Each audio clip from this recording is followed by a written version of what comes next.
so much for joining us, Sir Jeremy.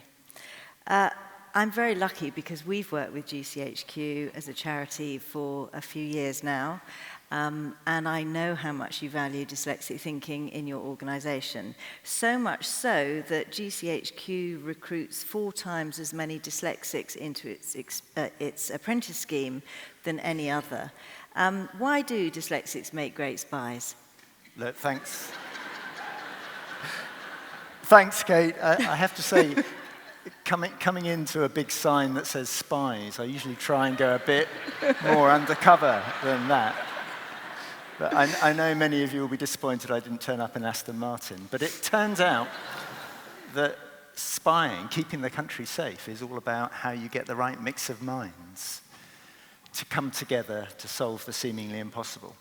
So you're right, GCHQ has deeply valued people who think differently, to use some of Richard's language, who simplify, who try and do things which people didn't think was possible, but to see the patterns amongst the noise. And so we've had 100 years of doing that. And when I look back at our history, I literally can trace it back over 100 years. I can trace it back to those people who turned up in Bletchley Park to solve the problem of the Enigma during World War II, and I can see it in the problems that we face every day, including right up to today, with how we're having to deal with a war in Europe for the first time in my lifetime, but for over 75 years.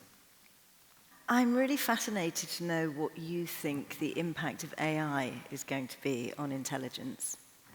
When I look at the type of people we employ, and I didn't pick up on your reference, but you are right in saying that we have nearly 3 or 4 times the national average of people who have dyslexia in our apprentice scheme. And when I look at the numbers of people who've come through our organisation, I can see that all the way through. And of course, what happens in my organisation is people are looking for ways to keep the country safe. And in GCHQ, we've always done that with technology, with languages, with people who analyze, with people who try and work out how they can have an effect down on the ground, change the facts.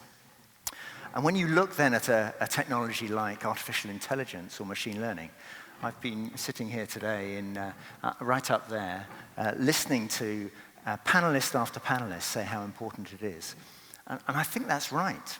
If you look at the way that sort of technology can, if you like, co-pilot alongside my people who analyze, alongside my people who think about language. So I see it as an augmentative technology.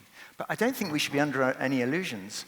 Of course, it needs to be built in a way where it does good, where it meets our values. And so when I think about that, then I think about the sorts of people that we should have creating that technology.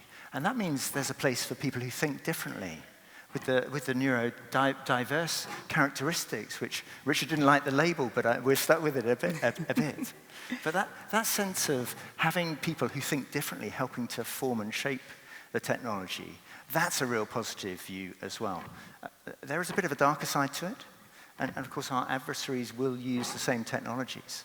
And so how we differentiate ourselves from our adversaries will be how we bring, again, that right mix of minds together to keep the country safe and to safeguard our values.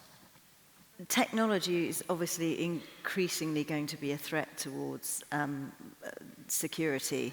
What role does dyslexia have in stopping that threat? Well, look, people who think differently, people with dyslexia are integral to my teams.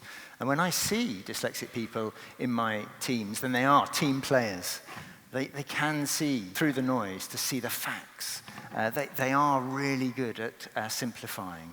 And in this day and age, when technology is increasing the pace of everything, then those teams have to be more and more effective.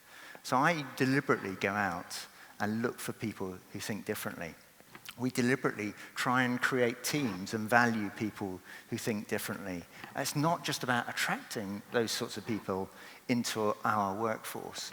It's about how we make the most of their skills and their potential when they're here. So when I hear your previous panelists talk about the adjustments that they've made or want to be made in their workplaces, then we do a lot of that already. When people come to be interviewed with us, we look for ways to make that experience easier. For example, we allow people to park questions if they're not ready to answer them. We give people extra time, of course, and when they're inside, then we try and make sure the workspace is as compatible with their skills to be fully part of the team that we need to keep the country safe. Amazing, Jeremy. Thank you so much. So there's a career out there for all you dyslexic thinkers. You can become a spy. Thank you so much, Jeremy. Thank you.